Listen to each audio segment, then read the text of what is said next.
Hello and welcome back to my channel, or welcome if this is the first time you are joining me. If you're looking for content that's tarot and witchy related and is a little bit chatty and a little bit down to earth, then please do consider subscribing to my channel and hitting the little bell so that you can keep up with any future videos that I might post.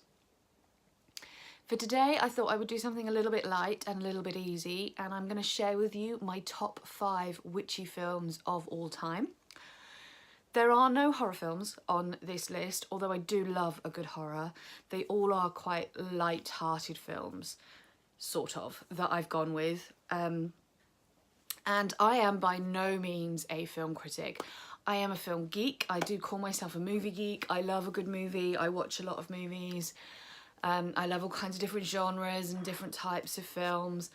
But I don't know the first thing about what makes a film good and what doesn't, other than it entertained me or it didn't entertain me. That's pretty much how I decide whether a film is good or not in my eyes. So I'm just gonna get straight on with it. And yeah, I'm just gonna get straight on with it. So film number 5 was there was a bit of a toss-up between a couple of films as to what could have gone into slot number 5. But in the end, I've decided to go with Stardust. So this film, on the surface, doesn't appear to be exactly a witchy film in probably the way the other films are going to. It's actually about a boy who is in love with this, or he thinks he's in love with this woman who's a bit snobby and a bit pretentious. And he goes to her and tries to win her affections, and she tells him that what she really wants is for him to go over the wall that nobody in this town has gone over for years, and get him a falling star. And on the other side of the wall there is a witch. Well, there's a few witches, but there's specifically a witch played by Michelle Pfeiffer who also wants the star, because if they eat the star it keeps them young. And so she also goes on this journey to try and get the star. She's very, very cool, very, very camp almost. And she's just a lot of fun. Her character is a lot of fun. You can genuinely see that she's having a lot of fun playing the character as well. And that just really comes across in the role. And it's just a really good film. It's really enjoyable. The end is kind of the standoff between him and the witch, and it's a lot of fun. There's a lot to like about that film. In slot number 4 we have Hocus Pocus. Now, I saw this film for the first time when it came out. I watched it with my friend on video and then we watched it pretty much every day for about the next 3 weeks. We were obsessed with this film. I love the witches. I absolutely love all 3 of them. I couldn't pick a favourite because they're all so different. So basically, if there's anybody left in the world who hasn't seen this film, this is about 3 witches who take this girl from her home and they're going to suck the life out of her. And her brother goes after her and tries to get her back, and he fails and he gets turned into a cat who ends up, with immortality. But the witches get caught and they get hung, and they curse the town and say that they'll be back, and there's this black flame candle that this virgin has to light. And this is like in the times of the witch trials and things. And then it skips right forward to what would have been modern day when the film came out, and it's Halloween, and these kids go trick-or-treating and they break into the old Sanderson house, which is now a museum, and one of them lights the candle and the witches come back and want to basically get all the life, suck all the life out of all the children so that they can live forever and be young and beautiful and whatever. And it's just it's so much fun. This film is so much fun. It doesn't take itself too seriously. It's just a genuinely enjoyable film. Like, there's a character who comes back from the dead, who's raised from the dead, and like the first word out of his mouth I think is wench or something. It's just one of those films that's really fun and really enjoyable. Has some good musical scores in it as well. And it's one, like I say, that there was a point in my life where I'd watched it so much that I could quote it word for word.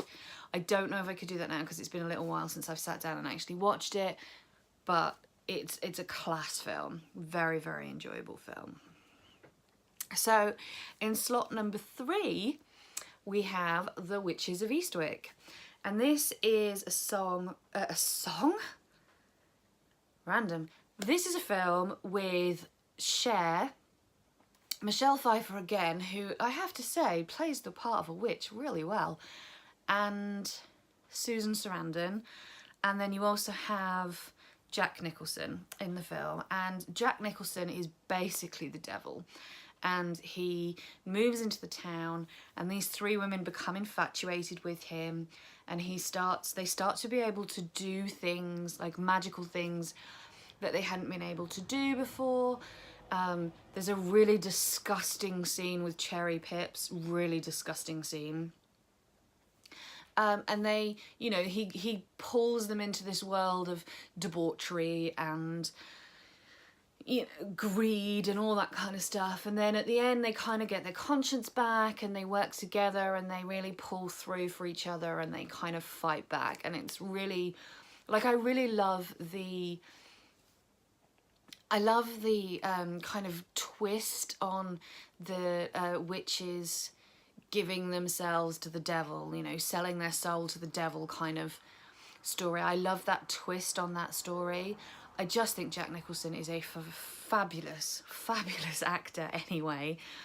And I love that there's kind of that sisterhood message there, like not all the way through, because they do become quite jealous of each other and there are issues between them, but then, you know, when the shit hits the fan and they really have to pull together, and it's really important that they work together and they're all on the same side, they really do pull through for each other, and it's really empowering. And I love the way they fight back. I love it. It's a great film. You should definitely check it out if you haven't already.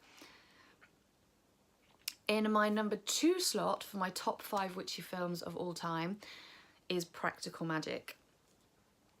I saw this film for the first time when it came out when I was a teenager, and I just loved it.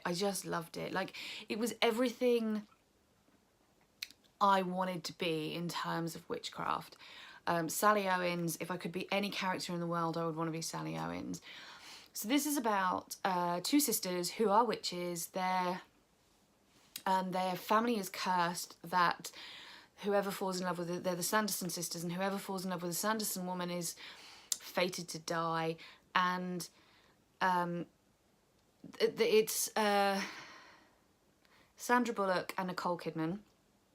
And Nicole Kidman's character is like really free-spirited, really like hippie chick. She moves away, she leaves home and she goes off and she, you know, does the party lifestyle and stuff. And Sandra Bullock is quite the earthy, down-to-earth, mother salt of the earth type person who falls in love and gets married, and then her husband dies. And she moves in with her 2 crazy aunts who are phenomenal. They're not really crazy, they're like the best witches in the world. And then Nicole Kidman's partner ends up being abusive, and Sandra Bullock goes to rescue her, and they end up accidentally killing him, and then they try and bring him back to life, and all this kind of fun, mad stuff happens. And there's just so much to love about this film. The love story, like, there is a bit of a love story throughout the film, which doesn't really do it for me. I'm not really a love story kind of person, as you probably know if you've listened to me talk about books. Like, romance isn't really my thing, but I love that, again, they're like the outcasts of the town. People all kind of know that they're witches, and they're kind of like the outcasts. And yet when they need a group of women to come together and help them out, the women in this town, they just like...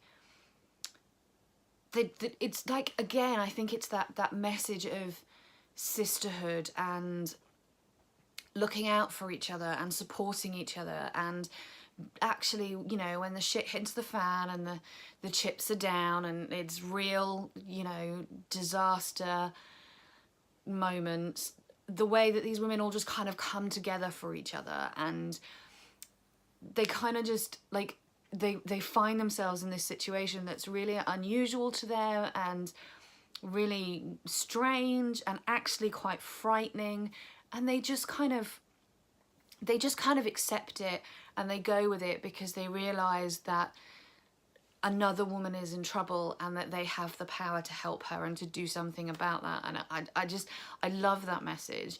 As you can probably tell, I have a thing about sisterhood and empowerment and women like looking after other women. I think I love that kind of story. I would much prefer to watch a story about women being there for other women than I would, you know, a sisterhood type story than I would a romance. Those are the kind of stories that I'm interested in. So I love that film. And my number one top film, witchy film of all time, has to be, without a doubt, The Craft. That film is almost solely responsible for me being the witch and the pagan that I am today. I am a witch of the Craft generation. I went to see this film in the cinema, even though I wasn't really old enough, with a friend of mine, and it blew my mind. Like, it literally blew my mind. It was just like the best thing I'd ever seen. I wanted to be Nancy. No, I didn't really want to be Nancy. I didn't want to be Nancy.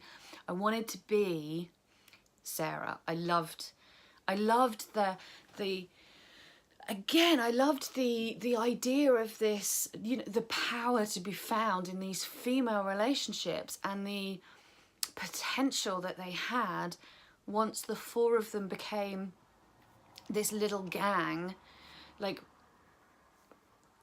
it, you know, the power that gave them and the potential that gave them, and, you know, it only really all started to fall apart and go to shit when they stopped being about each other and they started to allow other things, men specifically, or boys as they were in the film, to have an effect on their relationship, when they started to allow outside things to undermine the relationship that they had. That's kind of really when their magic kind of went a bit crazy and things went a bit out of control and things became very dark. But before that, they had this really beautifully empowering relationship that gave them all something to belong to and gave them all the opportunity to step into their own power, but also have that kind of support from someone else helping them find their own inner power. I don't know if I'm really explaining what I mean very well, but like, it was the first time I'd kind of thought about magic and witchcraft and all those kind of things before, but I think The Craft was the first time when I really kind of had this insight into how empowering it could actually be, and how